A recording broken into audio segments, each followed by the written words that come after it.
Hello there, welcome back my Battlefield friends and fans. Look at that, I'm actually playing Battlefield 4, the free Operation Outbreak DLC that came out yesterday. I cannot believe I'm back in this game, and look at that, all my weapons have reset to default because I haven't used this game in so long. I don't even know what was going on in the meantime. I've played Battlefield Hardline for 7 months and I enjoyed every minute of it, and I still love Battlefield Hardline a lot. So I decided to just give this a try, even though I was kind of done with Battlefield 4, not because I didn't like it, just because I like to always play the latest game. I don't usually go back to older games. It's very, very rare that I do that. The only game I used to go back over and over was Battlefield 1943, just because it's such a unique game. But anyway, so here I am back in Battlefield 4. First impression is like, oh my god, this map is huge. My god, I have to run so much just to get to the action. And you know, this is something that always bothered me before too, that you had to run such huge distances to get to where the action was. And here, my first game, I literally ran around for half an hour, running maybe like into 3 enemies, and I was so excited when I saw an enemy. Oh my god, there's an enemy! Wow! And then I ran again around for 10 minutes with nothing going on. And the other impression I had was like, okay, somehow the graphics are like washed out and look kind of flat. And then I realized I had to actually turn down the brightness. The brightness is different in Hardline than it's in Battlefield 4. You have to actually turn it up in Hardline because the maps are more saturated and the colors are more vivid, and in Battlefield 4 you have to actually turn them down to get out the color, and actually adjusted that later on here, and you know, it looked a lot better. But I have to say, you know, people always say that Battlefield Hardline doesn't have great graphics. There was really no difference. I even actually thought that the graphics here are a little bit less sharp than in Hardline, but that could just be me. But you know, if at all, there is definitely absolutely no difference. I can totally say that because I have played Hardline for 7 months straight without ever going back to Battlefield 4. So I have a really good feeling about this compared to people who maybe opened up Battlefield Hardline, played 2 hours and went right back to Battlefield 4. So the other thing I realized is, like, you know, besides the graphics and the just hugeness, is that yes, you definitely need vehicles here, because otherwise it's just a pain in the rear to get around in a map like this. You get into the action, like here, there's some action going on, then it stops, and then you have to get to the next point, which is maybe on the complete opposite of the map, to get action again. So yes, vehicles are a must, and I'm not a huge fan of using vehicles. I love to take down vehicles, but I usually more like an infantry person. I love running around, sneaking up on people and stuff. But you know, another thing that actually just dawned on me is like, yeah, I can see that people don't like Hardline, but those are the people that probably most likely just use vehicles every time in every match and just get a bunch of kills, because it's so easy to get kills with vehicles. That to me has nothing to do with skill. You have armor around you, or you're like up on a chopper high up in the air away from things. If you're a good pilot, you can just kind of circle around. When you get hurt, you fly away, fix yourself, get back, shoot again. I mean, it's a lot harder to play as infantry. And if you're an infantry person, you love Hardline, because Hardline, even though it's got lots of vehicles, it's not so vehicle heavy. People do use vehicles, but mostly run around, because you get much more things. You get things done much more effectively if you're actually on foot than sitting in a vehicle. A lot of times in vehicles, when you're in smaller maps, you just get stuck, and you know.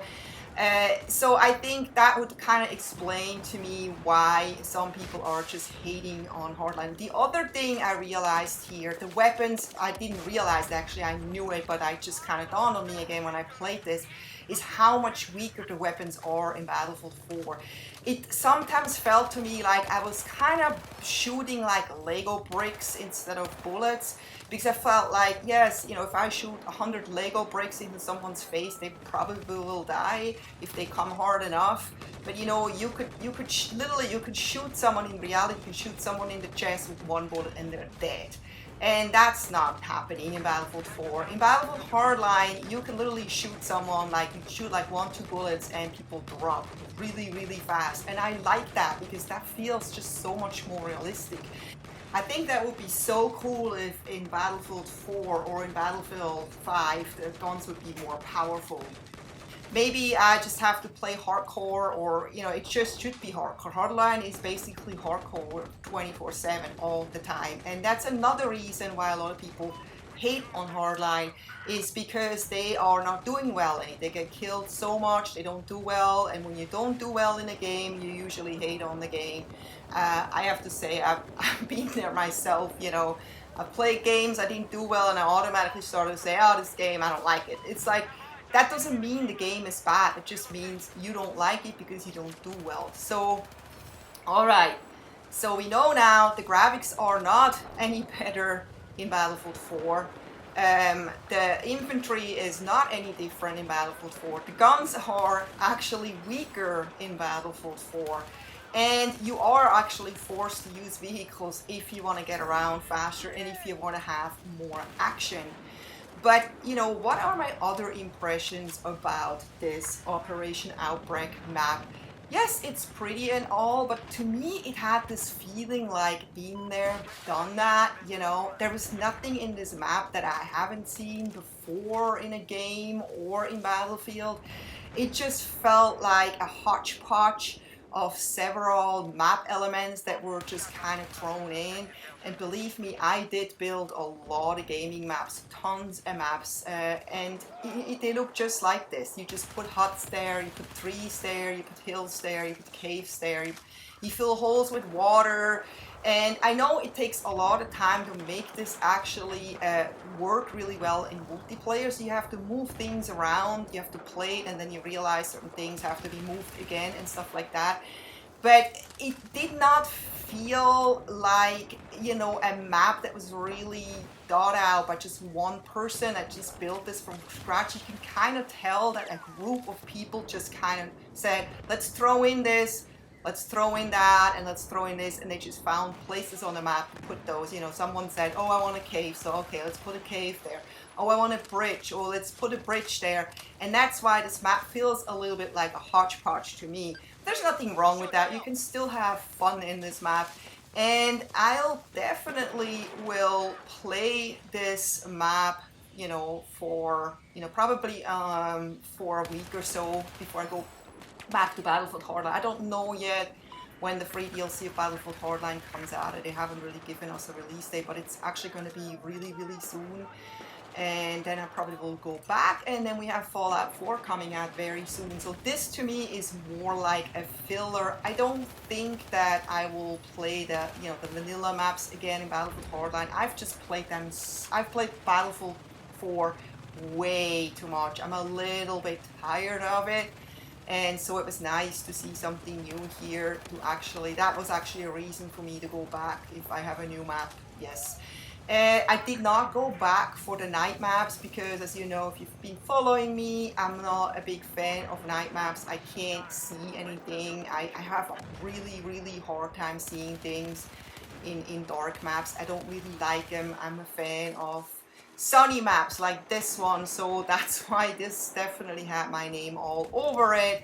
And I would definitely say I recommend this to anyone because, you know, it's free. How can you not get something that's completely free? Look at this tree was dancing back there. It was kind of weird. So yeah, anyway, as you can see, I don't know, it looks different when I do the video here, the graphics, than what I've seen last night. But you know, I don't know why people always think those graphics are like so amazing. I think they're totally fine. They're not amazing, they're fine, they're good enough to have fun. And you know, I'm still trying to maybe get to rank 140. I'm right now at rank 138. And you know, that's, I don't know, it takes so long to rank up in Battlefield 4. It's crazy. And another thing I realized last night is how freaking long it takes to repair a vehicle. You're so vulnerable while you're doing this, and it just takes way too long. I like that a lot better in Hardline, where it just goes very quick. But I wanted to have my repair ribbons. I'm still collecting them. But I hope you enjoyed this Operation Outbreak DLC first impression, and I hope to see you next time. Take care. Bye.